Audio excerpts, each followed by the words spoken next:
I have a bit of a riddle for you. What market saw record sales growth last year and is considered a disappointment? That would be electric vehicles. Back in 2021, automakers went all in on battery powered cars, committing billions of dollars to EV production. The future of the auto industry is electric. There's no turning back. But just a few years later, that future is looking a bit hazy, as a host of factors have seemingly put the brakes on the EV transition. That will rapidly sort out winners and losers in our industry. For investors, figuring out what to make of the shifts in the electric car market has been a bit of a head scratcher. EV sales grew 47% in the US last year to hit a record 1.2 million vehicles. The Tesla Model Y was arguably the best selling car in the entire world. Yet stocks like Tesla continue to lag as the EV trade has lost its luster. And consumers who aren't ready to go all in on battery power are turning more and more to hybrid models. So, what exactly is going on in the auto industry? And how are car makers course correcting in this changing landscape? On this episode of Growth Stories, we take a look at the evolving electric vehicle market and what those changes signify for automakers and investors as they navigate the EV transition.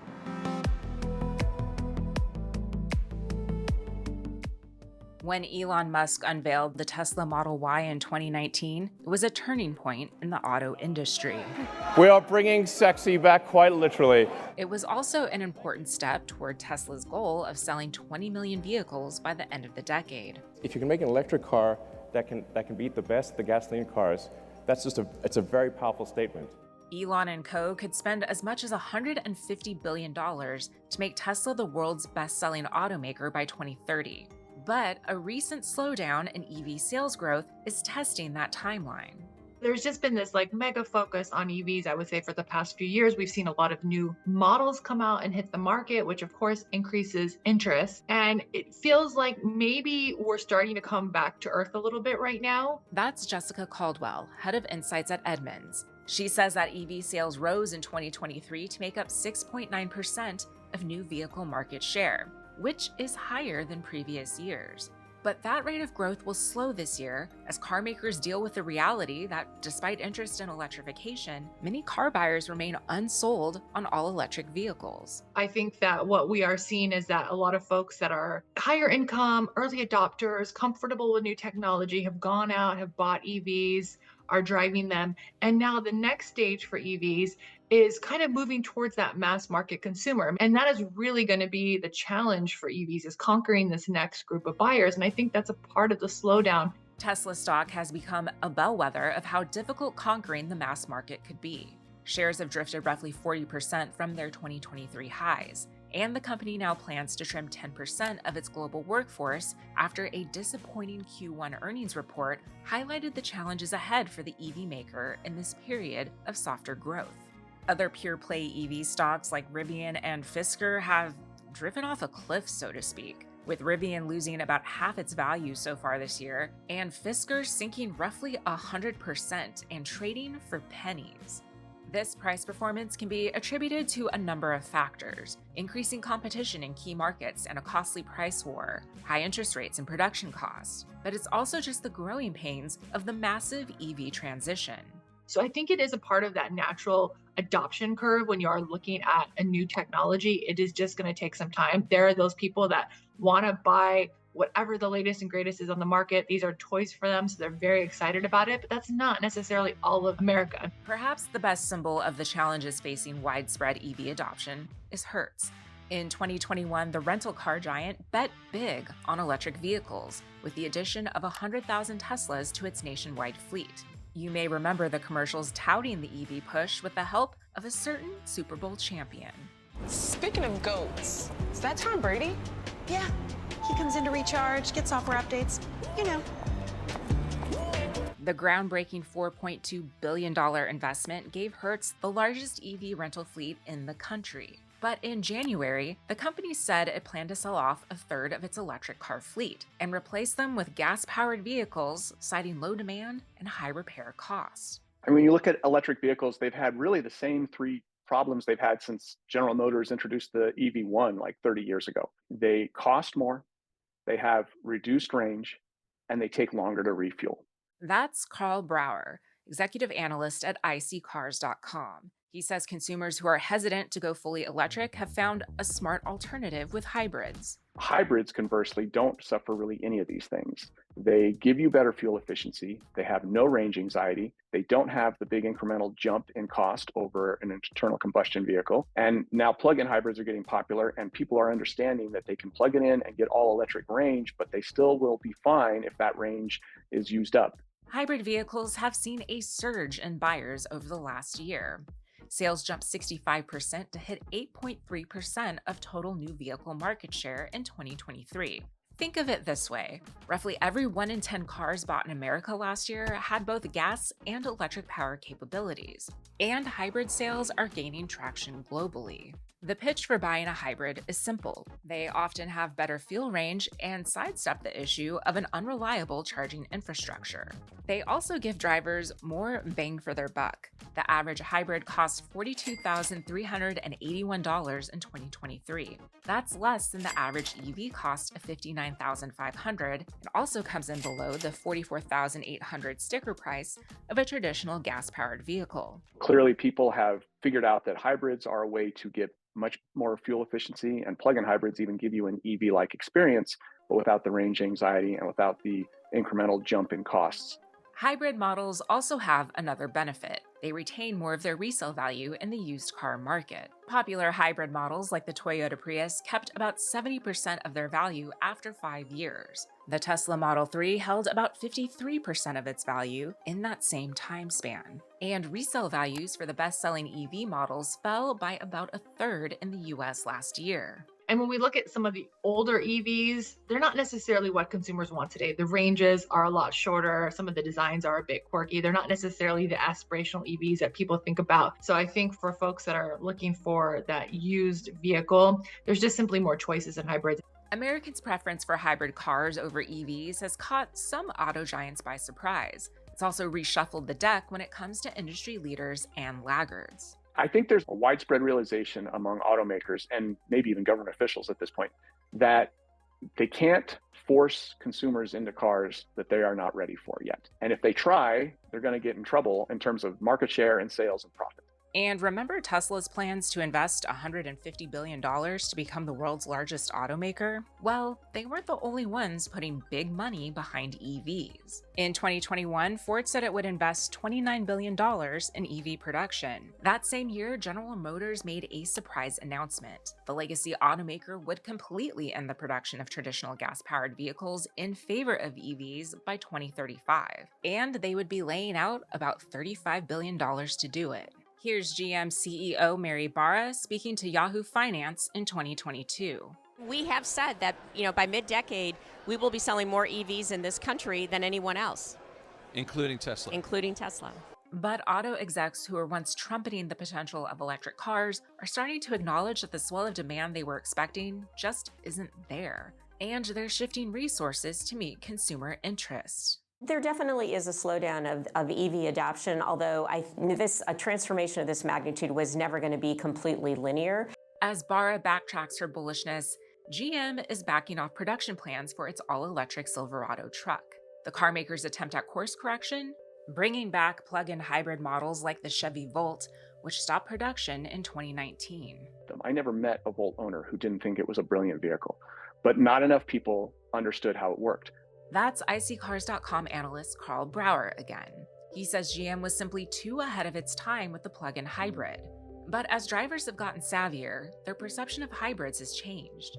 The market got more sophisticated, and now we see plug-in hybrids doing increasingly well, and people focusing, and car companies focusing increasingly on producing them, and GM abandoned it. They walked away. They said, we're going to go pure EV, this hybrid thing, and plug-in hybrid thing's just a half step. We're not going to mess around. We're going all EV. And now they're saying, we're going back to hybrids, and we have to refire up the R&D and the production lines. We have to get that all going again.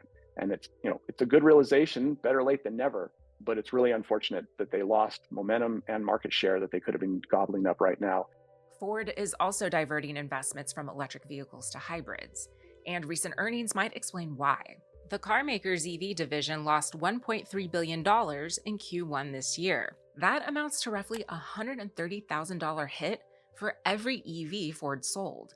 The Detroit car maker is slashing the production of its all-electric F-150 Lightning pickup to rev up production of its red-hot hybrid models. And we're now number 3 in hybrids in the U.S. It's a big advantage. We've been in the business for more than 20 years, and what's really exciting for us is for the first time, some of our contribution margins on hybrids are above or at similar contribution margins than our pure internal combustion engine margins. Global sales of Ford hybrids rose 20% last year, and the company expects that number to quadruple by the end of the decade. CEO Jim Farley says the success of the Maverick and F-150 hybrid models has given Ford a competitive edge. Our hybrid capacity is in truck. That's where most of our hybrid sales are in North America. And we don't see a lot of competition so far for that business. Brower points out that the truck segment yields a nice little profit margin for manufacturers, but a high price tag comes with even higher consumer expectations. The interesting thing about an electric pickup or SUV is that these cars naturally have a higher price point. So in theory, it's easier to kind of stuff the costs, which are always higher, for an electric drivetrain into those vehicles and maybe still be profitable. It's certainly the thinking behind Rivian and Tesla's Model X and some of these other high-end truck-type vehicles, the Hummer EV. The problem is that SUV and truck buyers are also far more demanding. They expect to get back a lot of flexibility and performance, and that's why something like the F-150 Lightning is really struggling. Now, many investors will probably view GM and Ford's approach with the EV truck market as a bit of a strategic blunder. But Edmunds analyst Jessica Caldwell suggests the move was necessary to protect market share in the highly competitive and profitable segment. I think GM and Ford are in a unique place because a lot of their profitability comes from pickup trucks. So when so many startups were bringing out pickup trucks, you had Tesla with the Cybertruck, you had Rivian, and just a whole host of other folks trying to get into that market because it is a highly profitable market. Ford and GM cannot afford to lose that. So of course they were going to try to speed along their EV truck production because that's something, if they look towards the future, if we're going all EVs and someone else kind of comes along and takes that from them, their future is very uncertain. So I think for them to kind of rush those along, it did make sense at that time period. I think now they're getting time to reevaluate and why we've seen some of the production cuts. She says the name of the game for automakers now is building up a diversified lineup that gives drivers choice. When you have the internal combustion engines, as well as the hybrids, as well as the EVs, I think that makes a really good strategy for any large portfolio automaker because it gives their consumer options. The moves to shift production efforts are not without risk. They come at a time when Toyota and Honda look to extend their lead and release hybrid versions of the popular Tacoma truck and Civic car models this year. Remember, it takes years from concept to showroom for a given vehicle. And that's really one of the biggest disadvantages car companies have is the time horizon needed to execute product plans. And if you are locked in on a long-term horizon on a specific plan and you don't coincide with where the market's going, you're in big trouble. But if you can have multiple plans and be able to nimbly, reorient and pivot based on what's going on in the market, you're in a much better role. That's why Toyota's been successful, and I see Hyundai and Kia following a similar approach. The shift to hybrids is a bit of a U-turn for an industry that went pedal to the metal on EV production. Just a few years ago, hybrid sales were slumping. Elon Musk took to Twitter to proclaim that it was time to move on from hybrid technology. He echoed similar sentiments in Tesla's Q1 earnings call. The EV adoption rate globally is under pressure, and a lot of other auto manufacturers are pulling back on EVs and pursuing plug-in hybrids instead. We believe this is not the right strategy, and electric vehicles will ultimately dominate the market. Over the past few years, many automakers didn't just fall behind on hybrids, they also abandoned a pocket of the auto market that is thriving, smaller-sized vehicles. And that's where Toyota is finding a competitive advantage. The company sold more than 640,000 hybrids in the United States last year, amounting to 29% of its total U.S. sales. The Japanese car maker has taken a lot of flack for its hybrid-centered approach. Toyota basically made hybrid technology a thing when it released the first Prius more than 20 years ago. There's a change happening. It begins with Prius, Toyota's revolutionary hybrid vehicle. While the first Prius commercials predicted hybrids would send gas-powered cars the way of the dinosaur, the company's conservative strategy to hedge investments across hybrids, EVs, and other alternative fuel technologies almost made Akio Toyota's career extinct after investors tried to unsuccessfully oust the board chairman and former CEO in 2023. The Toyota story arc of the last 5+ years has been fascinating, and I've loved watching it. That's iSeeCars.com analyst Carl Brower again. He says Toyota has often been viewed as stubborn for its cautious EV approach. I've been to a lot of scrums with a lot of other journalists wanting to tisk them for not going quick enough into the EV market. And they always said, as nicely as they could, we're not going to waste money on what looks like a bad business model. For Toyota, the proof is in the profits. By spring 2024, shares at one point had nearly doubled from their lows just 18 months earlier, and the company raised its full-year guidance after a strong fiscal Q3 performance. But 2024 is all about who's able to adapt and shift gears. GM and Ford are starting to see slight improvements thanks to hybrid and gas models, while Tesla appears to be falling behind. For now, Toyota is charging ahead with its hybrid strategy. The Camry, which is the nation's best-selling sedan, will be sold exclusively as a hybrid starting this year. Toyota looks like the brilliant, smartest one in the room, again, because they weren't going to waste resources chasing down what looked like a bad business model.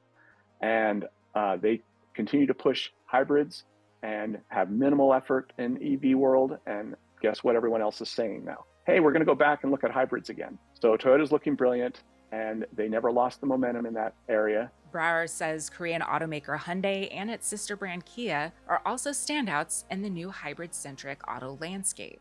They've done a really good job with everything. They've done a great job with their gasoline vehicles. They've done a great job with their hybrids and their plug-in hybrids, and they've done a great job with their electric vehicles.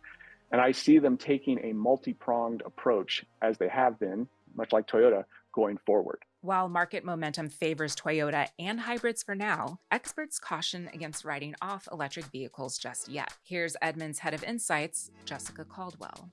I think when we think about vehicles, they have been largely the same for decades now. There hasn't been changes like we've seen in some other industries like cell phones or computers. They're still relatively the same. So when we look to the future with electrification and autonomous technology, it feels like those are big, actual real changes to cars. And I think that it takes time for consumers to get accustomed to these, to feel comfortable with them, for automakers to get them right. There's been a lot of issues with production for some automakers to get these vehicles right. So I think hybrids probably will have a bit of a longer shelf life than we thought, because it is going to take people a while to get used to this concept. And it's going to take a while, as we're seeing infrastructure to be built out across the country. New emission standards from the Biden administration may also extend the shelf life of hybrid technology. Regulators approved new tailpipe emission standards in March, but extended the timeline for automakers to comply.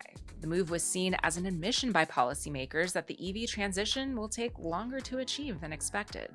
Eventually, we'll see more and more power-dense batteries and longer ranges and lower costs for electric vehicles. But I don't think anyone really knows how long that's going to take. And if they're claiming they do, they're lying to you. So is that a 5-year horizon? Is that a 15-year horizon? I would guess it's somewhere in that range. And in the meantime, plug-in hybrids and hybrids in general are going to be much more accessible and usable and easy to embrace for consumers.